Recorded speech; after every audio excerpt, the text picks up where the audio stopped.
संजय जी। राधे राधे। राधे राधे महाराज जी। महाराज जी, ये तंत्र मंत्र कुछ लोगों के ऊपर लोग कर देते हैं, क्या ये ऐसा सच में होता है ऐसा कुछ? वैसे ऐसे विधान हैं जो तांत्रिक हैं, जो मंत्रों के ज्ञाता हैं, इसमें मारण है, वशीकरण है, उच्चाटन है, ये इसके विधान हैं। लेकिन ये उन्हीं के ऊपर काम करते हैं जो भगवान का भजन नहीं करते। जो भगवान का भजन करते हैं उनके ऊपर काम नहीं करते। अगर आप राधा राधा जपते हो, कृष्ण कृष्ण जपते हो, तो भगवान तुम्हारी रक्षा करेंगे। कोई भी तंत्र मंत्र तुम्हारे ऊपर काम नहीं करेगा। एक तांत्रिक था, तो वो शालिग्राम भगवान को चुटकियों से नचाता था ऐसे, और भक्त का नाटक करता था। तो भक्त लोग बड़े, जो देखने वाले, यार भगवान इसके बस में है, जैसा चाहता वैसा नचाता है। तो एक भजनानंदी संत थे, उनके पास कई लोग भजन करते, तो उन्होंने आकर बताया कि वो ऐसा बोले, भक्त कभी ऐसा कर ही नहीं सकता। भक्त भगवान को प्रदर्शन थोड़ी करेगा, वो तो आराधना की वस्तु है। तो फिर उन्होंने कहा, महाराज ये तो बड़ा गलत हो रहा है, समाज भ्रमित हो रहा है। तो बोले आपको चलना चाहिए। वो गए और खड़े हो गए और दिखा भाई, वो चुटकी बजावे कुछ नहीं। जब 100 का स्वभाव शेर हो जाता है ना, तो फिर कुछ नहीं चलता। और उनके पास भजन था और ये मंत्र का तांत्रिक था।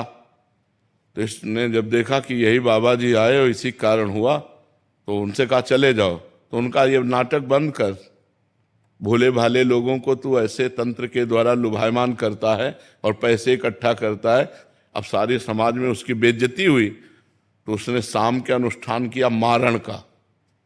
मारण का प्रयोग किया, वो खप्पर में आग की तरह जलती हुई उन महात्मा की तरफ बढ़ी, लेकिन उनकी डेहरी की परिक्रमा करके बस खड़ी रही। कृत्या भी कहते हैं शास्त्रीय भाषा में, कृत्या, मारण, ऐसे नामों से उच्चारण किया जाता है। तो उन महात्मा ने कहा, मैं कोई दोषी हूं क्या? सब में भगवान वास करते, तू भी भगवत स्वरूप है। उसी के द्वारा प्रकट की हुई कृत्या, उसी को जाकर पटक दिया, उल्टी खून की। और जब उन शिष्यों ने कहा, महाराज मर जाएगा, आप कृपा करके चलो, बस राम राम राम राम राम, खत्म कृत्या। सब अंतर ध्यान हो गई। तो उनका बेटा, अब समझ जा। तो कान पकड़ा, उस शिष्य बन गए महात्मा को, ईमानदारी से भजन करने लगे। तो तंत्र होता है, मंत्रों में ऐसी ताकत है कि मारण, वशीकरण, उच्चाटन ये सब हो सकता है। लेकिन ये उन्हीं के ऊपर होता है जो भगवान का नाम जप नहीं करते। अगर नाम जप कर रहे हो तो तुम्हारे ऊपर मारण, वशीकरण, उच्चाटन ये सब कुछ नहीं होगा। भगवान के नाम में अपार सामर्थ्य है। राक्षस लोग बड़े मायावी थे, लेकिन राम राम जपने वाले विभीषण के ऊपर कौन सी माया थी? हनुमान जी के ऊपर कौन सी माया उन्होंने डाल दी? कुछ नहीं कर पाए। सिया जी के ऊपर कौन सी माया डाल दी?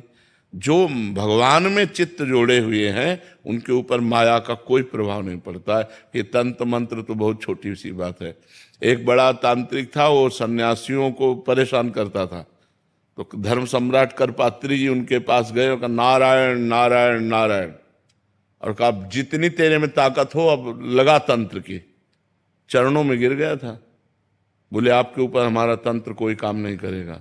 जहाँ नारायण नाम है, राम नाम है, कृष्ण नाम है, राधा नाम है, हरि नाम है, जहाँ पाप करने वाले लोग हैं उन्हीं के ऊपर उनका प्रभाव पड़ता है। ऐसा है कि तुम्हारे ऊपर अगर तंत्र कर दिया जाए तो तुम परेशान हो जाओगे। तुम्हारे ऊपर मारण लगा दिया जाए तो 10 दिन में मर जाओगे। अगर 1 दिन का लगा तो 1 दिन में मर जाओगे। 1 महीने का लगा तो 1 महीने में मर जाओगे। ऐसे हैं, मंत्रों का प्रभाव है।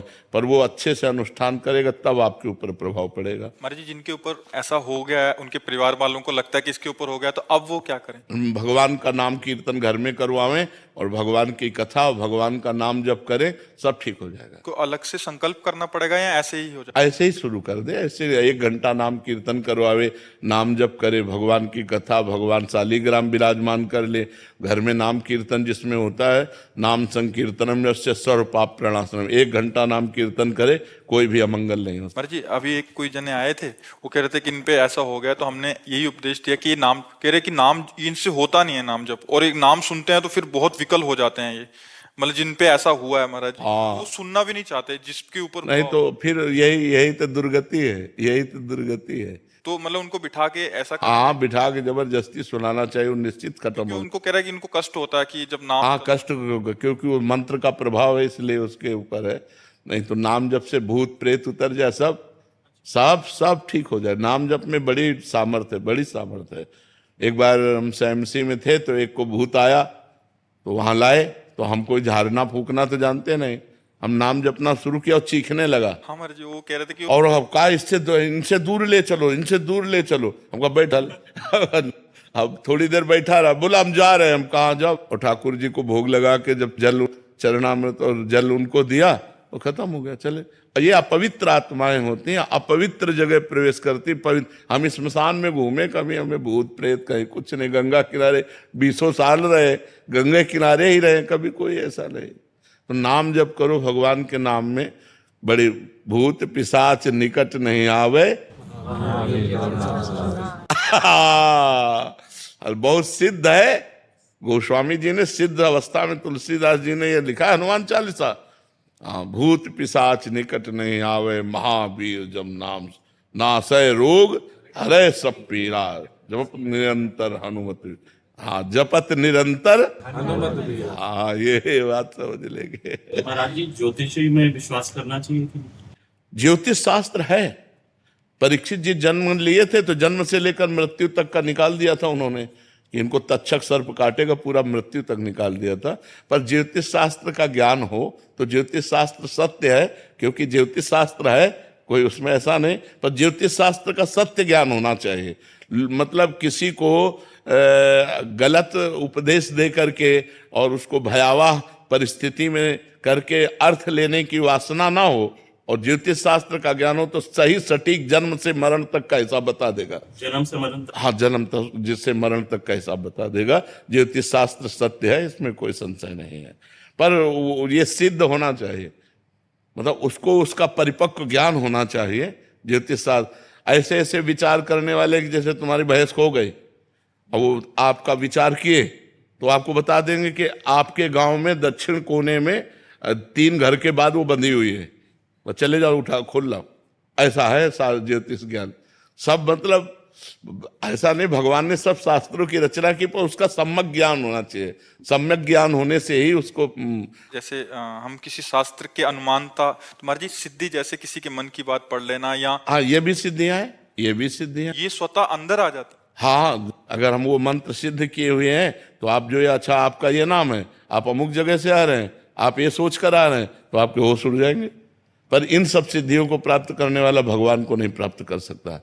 इसलिए कभी भगवान को प्राप्त करने वाले में आप कोई सिद्धि नहीं देखेंगे। ये सब शांत एकदम साधारण पुरुष, वो सब रिद्धि सिद्धि पेरे बहुआई, बुद्धि लोभ दिखावे भाई, होए बुद्धि जो परम सयानी, तिंतन चितई न अनहित जानी। वो अनहित कर देंगे, वो भगवत प्राप्ति नहीं होने देंगी। इसीलिए जो सिद्ध संत होते हैं वो भगवान के प्रेम में डूबते हैं, इन सिद्धियों के चक्कर में नहीं पड़ते हैं। ये सिद्धियां तो बहुत छोटे से थोड़े वजन में आ जाती हैं कि आप क्या सोच रहे हैं, आपका क्या नाम है, आप कहाँ से आए हैं, ये बहुत छोटी मोटी बातें हैं, ये कोई बड़ी बात नहीं है। इन सब बातों को तो बहुत क्रॉस करके तब आगे बढ़ा जाता है परमार्थ में। अगर इसको स्वीकार कर ले तो फिर भगवान के दर्शन और भगवान का प्रेम नहीं मिलता। तो ये जीवन भगवान के दर्शन के लिए कि तुम्हारे मन की बात जानने के लिए? अपने मन की बात जान करके तो जिंदगी बर्बाद हो रही है, औरों के मन की बात जान करके इतना बोझा कौन लोग ढोए।